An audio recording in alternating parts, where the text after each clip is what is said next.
भारतीय पार्लियामान में ट्रंप पर वार अमरीकी सालिसी मुकम्मल मुस्तरद कर दी गई। घबराहट और इबरतनाक शिकस्त छुपाने की नाकाम कोशिश की गई। मोदी सरकार के सीज़फायर पर बार बार बदलते बयान ट्रंप की सालिसी मुस्तरद करते हुए जंगबंदी को पाक भारत मामला करार दे दिया।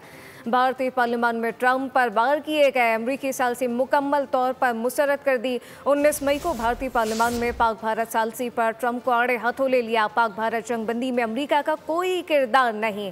ट्रंप ने हमारी इजाज़त नहीं ली, खुद ही मरकज़े तवज्जो बनना चाहा। अपोजिशन के चीनी हथियारों के इस्तेमाल पर सवालात मौजू बदल गया।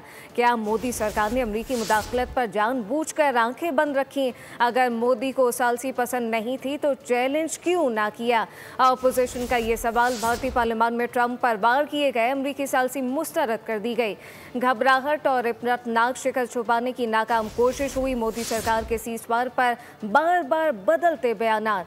ट्रंप की सालिसी मुस्तरद करते हुए जंगबंदी को पाक भारत मामला करार दे दिया, जबकि 19 मई को भारतीय पार्लियामान में पाक भारत सालिसी पर ट्रंप को आड़े हाथों ले लिया। पाक भारत जंगबंदी में अमेरिका का कोई किरदार नहीं। सब्सक्राइब करें और बेल दबाएं ताकि कोई खबर रह न जाए।